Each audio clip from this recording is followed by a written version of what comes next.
Goeiedag luisteraar. Ek is Dominee Natasha en wat 'n voorreg om saam met julle te verkeer weer in die woord. Gaan kry vir jou 'n koppie koffie en dan luister jy lekker saam. Ons praat vandag bietjie oor die betekenis van die nagmaal, waar jy met nagmaal bely in jou geloof in Jesus Christus wat vir my en jou gesterf het aan die kruis, wat juis aan hom herinnering bied. Ons lees uit 1 Korintiërs 11 vers 23 tot 26. Daar staan: Ek het van die Here ontvang wat ek ook aan julle oorgelewer het.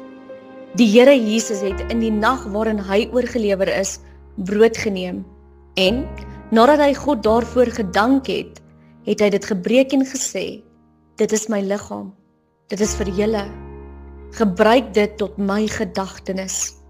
Net so ook het hy na die maaltyd die beker geneem en gesê: Hierdie beker is die nuwe verbond wat deur my bloed beseël is. Gebruik dit elke keer as julle daaruit drink tot my gedagtenis.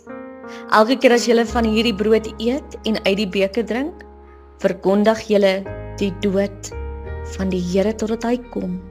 Tot sover.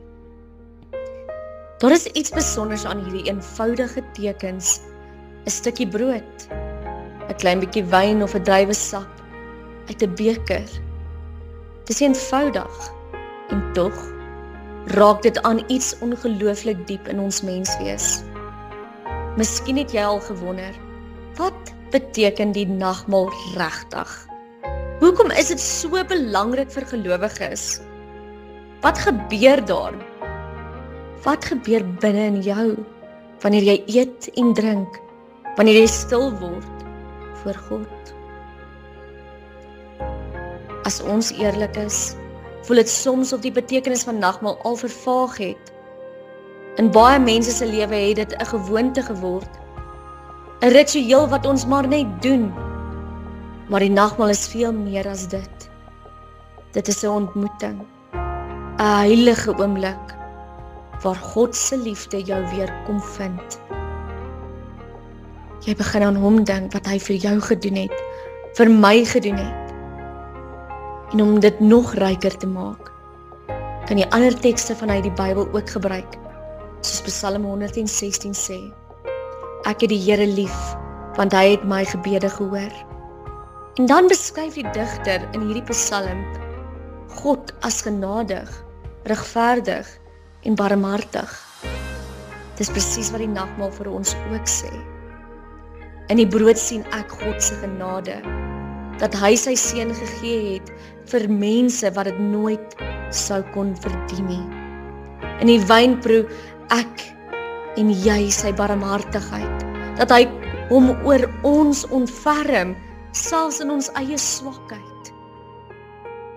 En in die uitnodiging om te kom sit aan sy tafel, ervaar ek en jy sy trou, dat hy jou en my nooit los nie, al dwaal ons weg. Wanneer ons aan die nagmaal dink, besef ons dit eintlik, dat dit 'n eintlike plek van liefde is, nie oordeel nie, nie skuld nie, maar liefde wat ons sag herinner, dat ek en jy is gesien. Dat die Here vir jou sê: My kind, ek sien jou, ek vergewe jou, jy is myne. Nou, ek onthou 'n storie van 'n man wat jarelank teen God geveg het. Hy het in 'n geselskap sy ongeloof probeer verdedig, en toe gee iemand hom net 'n eenvoudige drukkie. Daardie oomblik het sy hele lewe verander.